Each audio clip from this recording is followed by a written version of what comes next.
Radio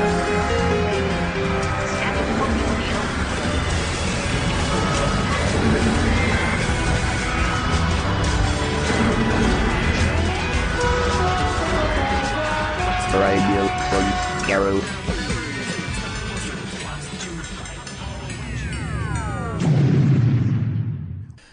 Welcome to a Tin Dog podcast. Again, this one is part of the Doctor Who Podcast Alliance. Here's my interview with Nicola Brynat. I say my interview. Of course, I was sitting with several other esteemed podcasters. You probably know who they are already. My new podcast? A Doctor Who podcast? Yes, it's James and... It doesn't matter. You're here to listen to Nicola. Here she is. Be seeing you.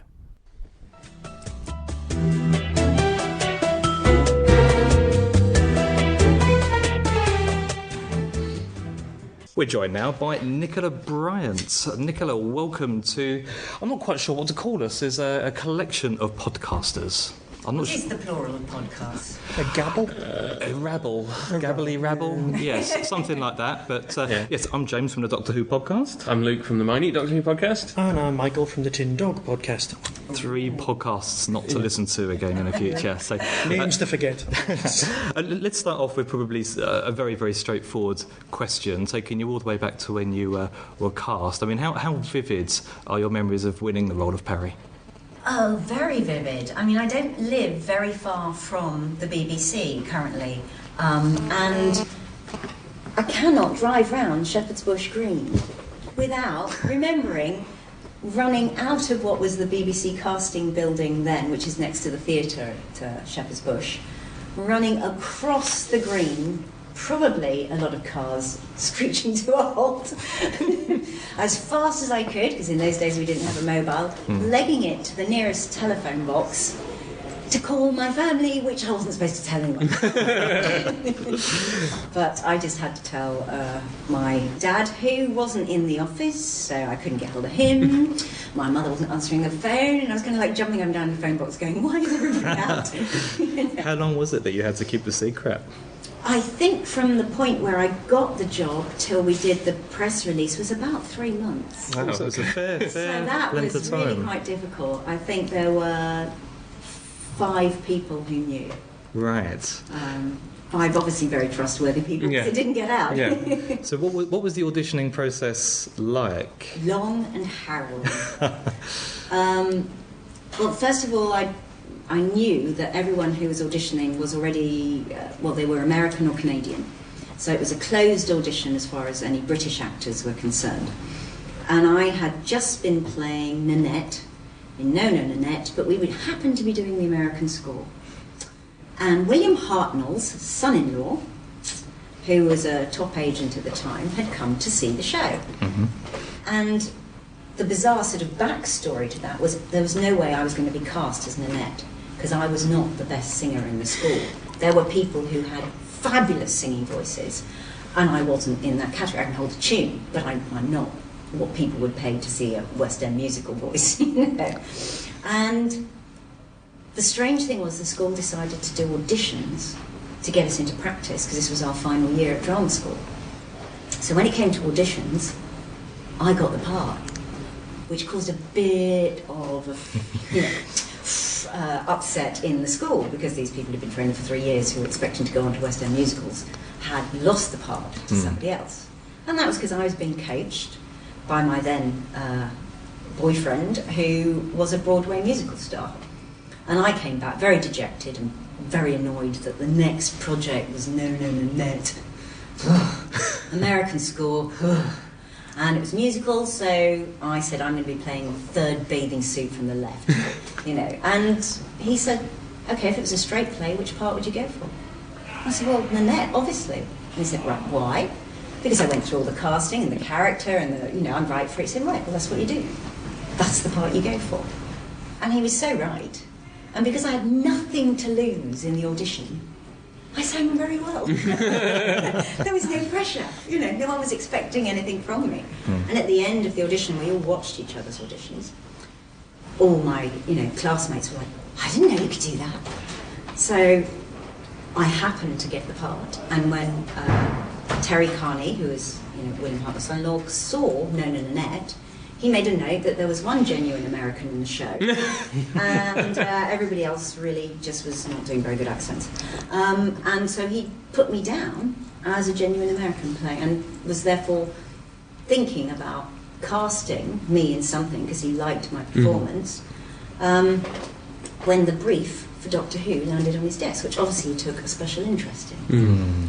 And he contacted me and said, I'd like to put you up for this audition. And there was this long story where I thought it was a friend making a joke, and it wasn't, it was a real agent. And so eventually he understood that I was English, and I'd grown up in Surrey, and he said, well, but the point is I didn't think you were. So let's go for it, shall we? He said, nobody knows you. I said, that's true. So he promised me that if I got the part, he would take me on as an agent, which obviously was a huge thing, so it's very hard to get agents in those days. And so I went for it, not expecting to get it, but hoping that I might get a small part in the show. This might be my first television break. I might die before the titles or something, which was about what I thought. And I went along to the first audition, and in a way was relatively relaxed, yet again like the audition for the musical, because I just thought, there's no way they're going to give it to me. And the audition went really well, and I was quite witty, and I went away and I thought, actually, that was really exciting. I really enjoyed that. Fantastic. Didn't expect to hear anything else. Then I got a recall. Ooh, now that's a little bit, ooh. And I knew I was going up for the part of an American student, so I wore, sneakers, trainers, jeans, and university sweatshirts, of which I had 2. So any more than 2 auditions, I was going to be stumped. So second audition, I wore my other sweatshirt, and that went very well, and so I thought, well, this is good, maybe there's a little part in this, because I had a fake script they were giving me to read, which was not Planet of Fire. Then I got another recall, at which point I'm now going, right, okay, now what if I go out and buy the sweatshirt?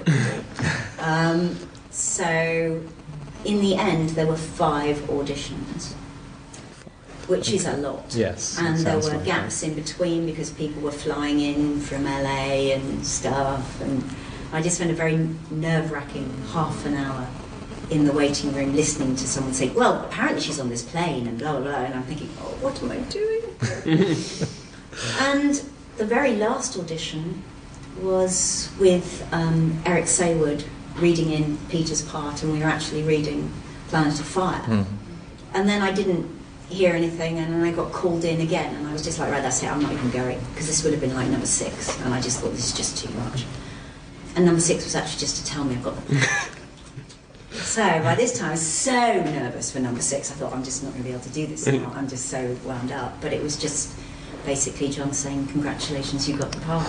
Well, the pressure you felt during that audition process, how would you compare that to the pressure you felt first time you were in front of the cameras?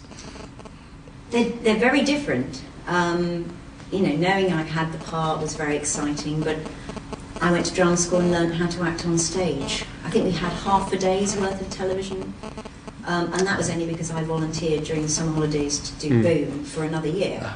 My year didn't have any television, so there was just no training, and everything that I thought I felt prepared for playing, the maid, the parts that you think you start out with, to have day one. I think the thing I felt most scary was that all the time I was acting. Because I had to go and do breakfast TV, and I had to do it with a sort of American accent, which I tried to make as slight as possible, because I thought, this is mad.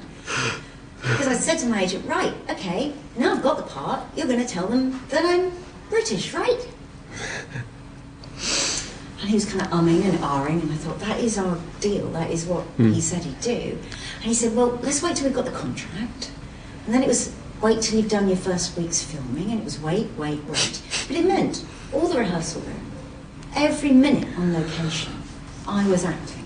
So you're saying that JNT and the directors and all the other cast didn't know? They had no idea. I always thought that was a fan myth. I always thought that was something everyone had talked about and go, yes, she had to pretend all this time. No, you did. You did. I did. Wow. Wow. I'm really glad it isn't a myth. Yeah. That's a great That is story. amazing. I mean, it is kind of, nowadays, that would get a huge amount of press and it would be a huge story, whereas we kept it really quiet. And that was quite exhausting. I can imagine. And therefore it probably was slightly easier when you were rehearsing and when you were When I was doing the performing, script, because... it was actually like, oh, I feel so nice. God. Yes. Yeah, wonderful. So at what point did you get to meet Peter for the first time? I suppose it was, I think not... He wasn't there for the launch or anything, so it was just pretty much first day's rehearsal. So Yeah, and I, by that time, had watched the news to discover that he was leaving. Which you had to watch the news to be told. Oh, wow, okay. So the idea that we're ever informed when you're part of a show is like, that's a myth in itself. So you went from, you've got the part, Peter's leaving, and then when did you find out that you were going to be joining Colin? Pretty much straight away. That they then said, Colin would join. So when I did the launch, I was practically launching with Colin. So that was kind of strange too. So by the time you got to record your first story with Colin, were you considered by him to be the established person on the show? Were you showing Colin the ropes? Weirdly, he thought that's what I would do. Yeah. Whereas I was like, I've been in the business 5 minutes. I've done 2 stories. This is a very established actor. And I remember my parents watching The Brothers and enjoying that, the episodes I was allowed to watch and stuff.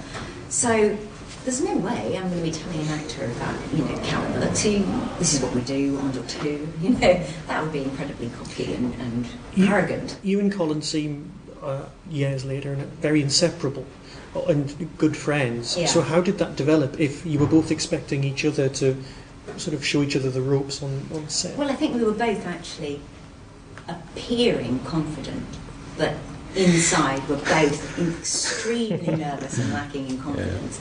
And you know how sometimes people overcompensate, and Colin was doing a wonderful amount of overcompensating with this there was a very sort of machismo feel in the rehearsal room. Because also Twin Dilemma was a pretty predominantly male cast. Yep. So it had a real locker room feel to the rehearsal room. And, I suppose after several incidents, we reached a point where I bought Colin lunch. And I said to him, this is lunch, I'm buying it as part of a truce. And he said, I didn't realise we were at war. I said, okay, well, I'll just give you my perspective. And when I'd said, this is what I felt, this is what I've been going through, because I was very nervous. Because there was a lot of this cheeky, slap her bum, bite her bum, kind of match it. And I was like going, oh no, this is really unpleasant. I don't think I can face 3 years of this. At which point Colin said, I'm so sorry, I just thought you were just being really, arrogant, not helping me out. And I was like, not helping you out? You're the established actor. I've only just left drama school. Yeah. So we actually laughed ourselves silly about the way both of us had been. And the fact that also Peter had wound me up a bit before I started working with Colin, doing all this, Colin Baker. Oh, he's got a reputation. I was like, really? What? He said, I don't want to talk about it. So he was really winding me up, Peter. So when Colin just slightly steps out of line, I think, oh, this is what he meant. Yeah. This is what Peter was talking about. It's obviously well known for this, So it all ended up as us becoming, the best of friends, as we absolutely are now. Yeah. Obviously I'm talking to T, so it's very difficult. You're not Peri, right? But get that straight. That's No, okay. the development of Peri and the Doctor's relationship obviously changes between his first season, then there's the hiatus, and the second season. Did you and Colin have a lot of input on that, or did you just take the script and try and drag it over to where you wanted it to be? There was a little bit of dragging. I mean, I think that we deliberately, anything that was probably looked like it could be bickering on, we just cut that out of it in our tone. But we had requested, or more accurately I should say that Colin had requested, because obviously I didn't have any say in that. But we both felt that if we were going to acknowledge that in a way there had been a passage of time, which there had, in reality it would be far better to not come back to exactly where we'd left off, but to come back to a different relationship. You know, there's been a decision. Do you know what? I'm not leaving the TARDIS. And him going, you know what? I'll keep her on board. I'm enjoying her company. Whatever I might say. You know. And do you think that's reflected in the development in Big Finish stories, the relationship fitting into that gap? I think Big Finish for Colin and I in particular has been a kind of lifesaver in a heartening way. I think everything that we went through was quite demoralising and disheartening, and I think Colin was a superb doctor. And I think it's a great crime that he didn't get to follow that arc all the way through. And I think the decision to have a doctor that is ill after his regeneration, suffering, is a brave, great, dramatic decision. And Doctor Who should be dramatic. If nothing else, it's got to be dramatic. I think if the decision was made now and it was shown, but as fans we kind of knew what was going on, we'd probably go with it more. Yes. It was like, oh, we're trying this, but we're going, just bear with us. If someone had said, just bear with us, it's going to be so much better as a journey, we would have gone, yeah, all right. But at the time, if you were a certain age, you were just going, what's going on? And you weren't allowed, you weren't privy to that, and you kind of felt going, oh. And then your second season came along, and everyone was, oh, he's much nicer now. Yes. We can relate to it better, and then of course everything went away, which wasn't good either. So you were treated quite badly. So in a sense, Big Finish, it's shown the fans, here's what you could have won. Yeah. And we're very grateful for that because it's so good. Yeah, I think it's kind of, for me, a bittersweet experience, because I would love to have seen the personification of both Peri and characterisation Colin brings to the Doctor now on screen. It would have been, it kind of heightens the regret for me. But how does that feel being part of that process? The process of kind of bringing the character to a more rounded position where it's wonderful. I mean, I thought the very first story of Peri was an interesting character. I mean, she was brave, she was feisty, she definitely was running away from something. She wasn't happy in her life, and I think that's what really if you're going to believe the story of somebody stepping into the TARDIS, they've got to be getting away from something. Other than Mark Strickson in swim shorts. Yes, I was going to say, exactly. I'm not a follower of the books, but I have a feeling that someone wrote a story along the lines of that she was escaping from an abusive stepfather, which is possibly hinted at in the story. But an unhappy kind of, Yeah. It's good to see the character of Peri examined quite a bit in Joseph Lister's stories, The Gathering and the Reaping, where that is exclusively based around Peri's family and really fleshes out the character. And I don't know how you two guys feel, but when you watch the TV stories now, that's in the back of my mind, and it kind of frames the TV episodes in a different light. It definitely adds to the whole thing. And I mean, I've just been on the way here today. I was listening to Big Finish 150. I mean, the recorded time, and it's marvellous. And it's lots of little stories, and that's great.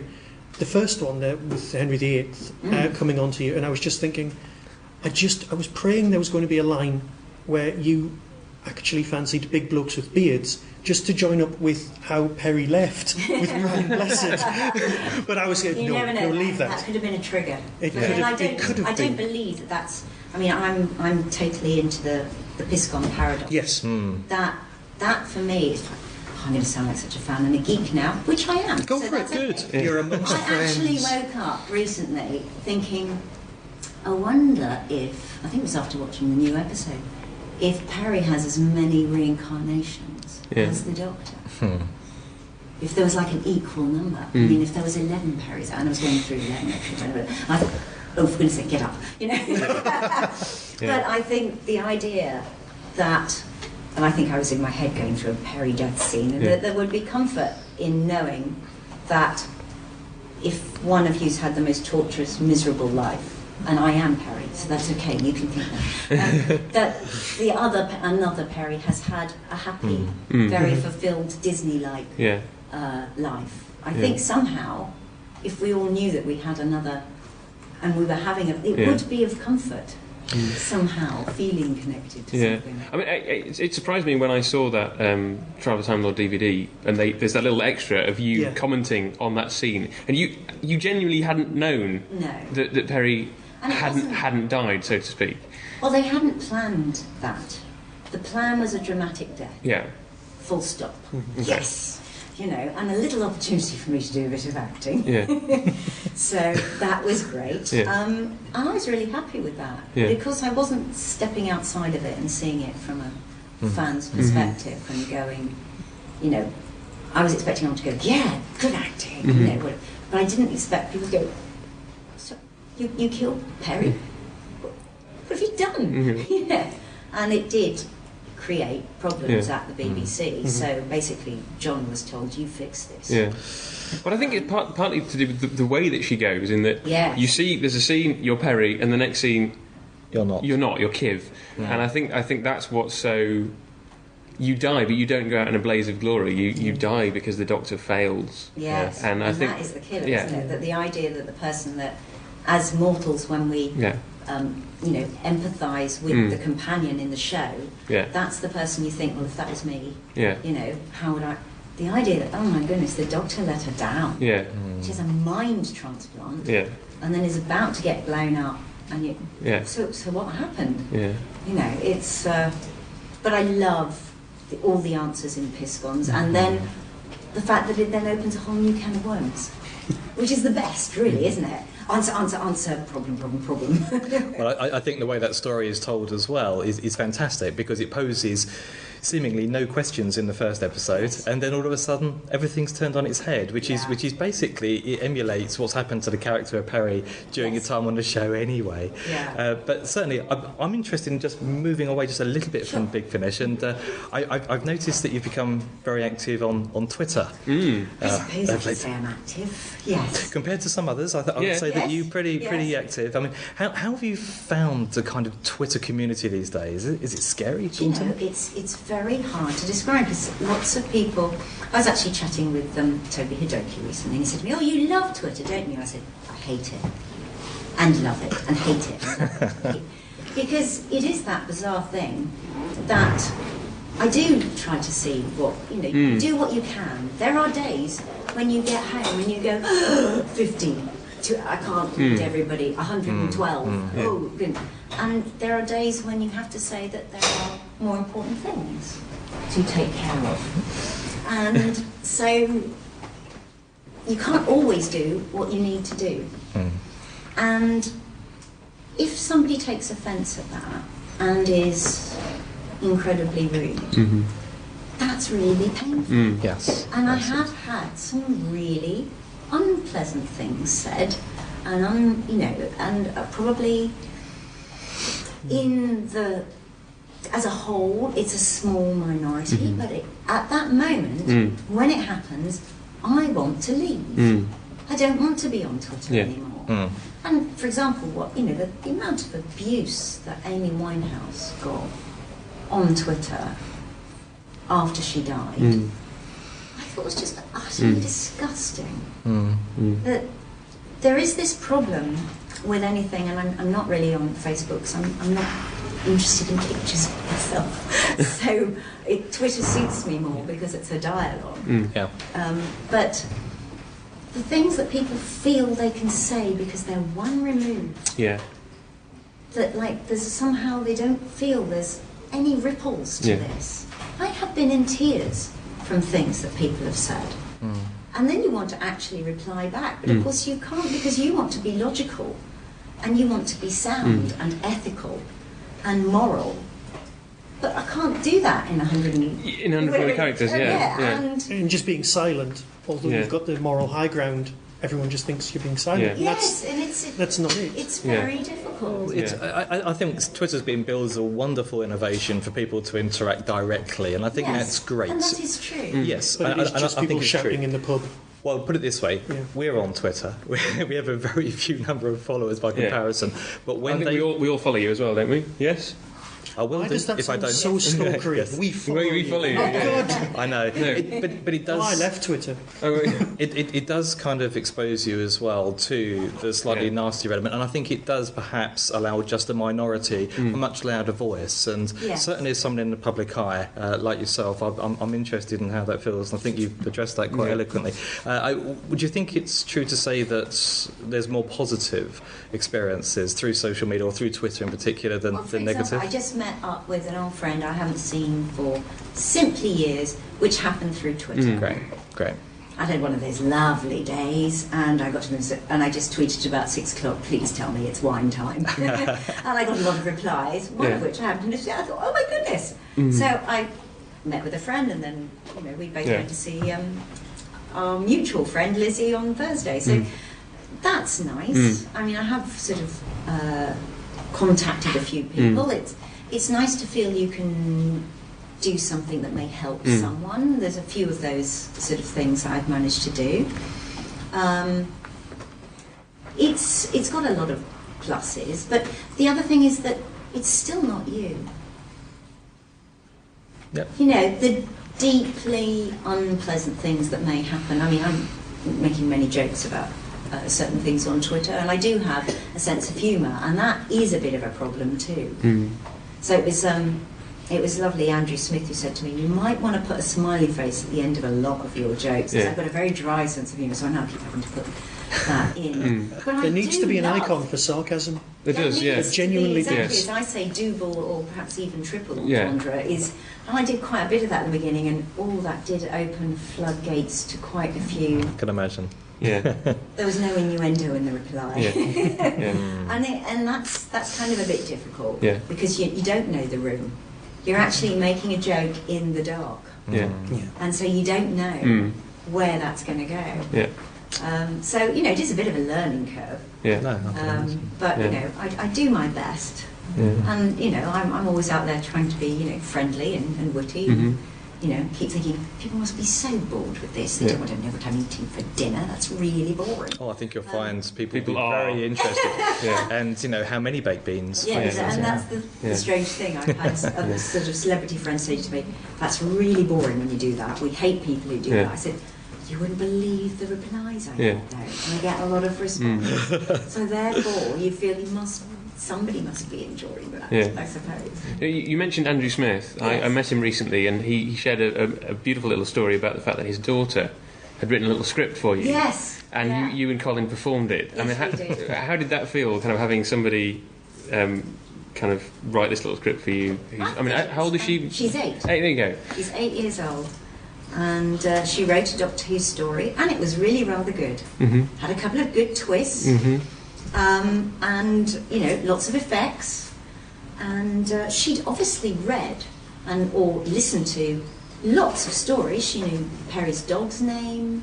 I don't know that. His dog's dog. Really? Yes. There's a question for your next quiz. Yeah, thank you. That we won't get.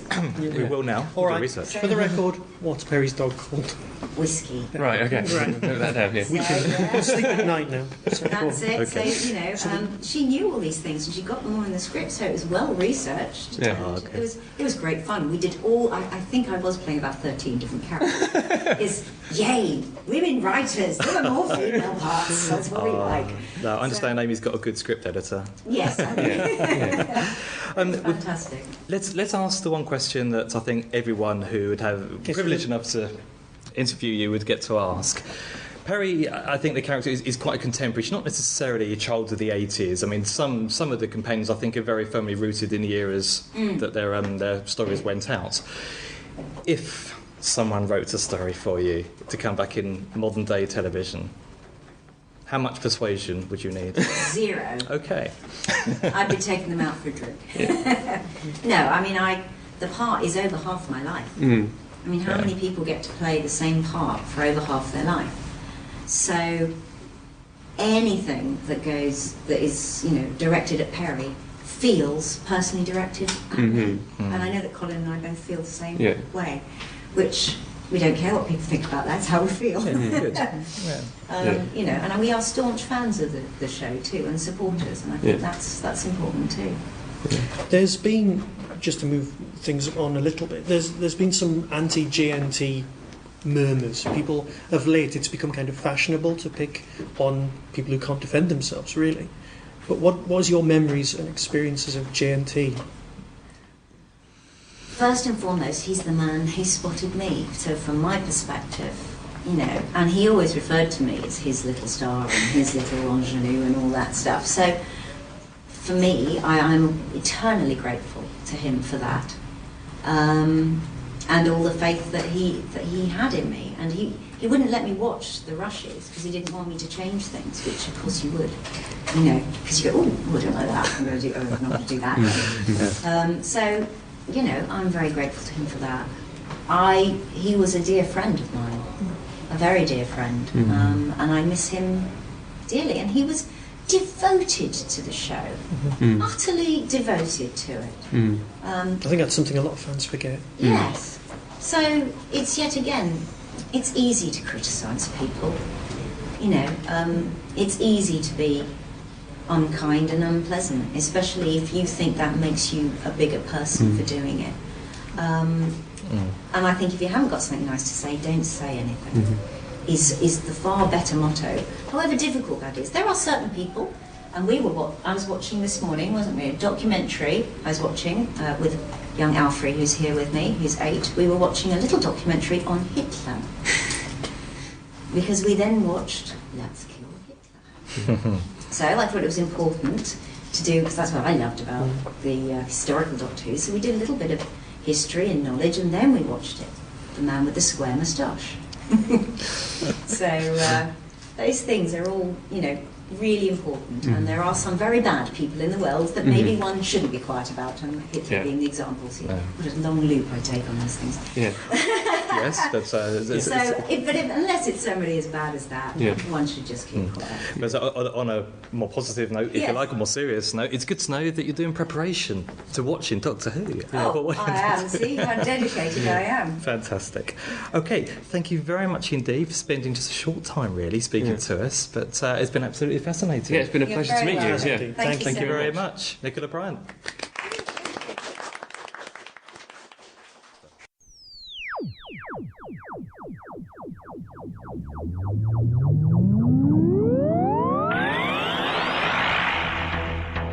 You have been listening to the Tin Dog Podcast.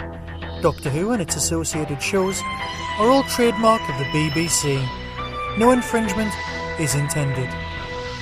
Contact us at tin-dog@hotmail.co.uk.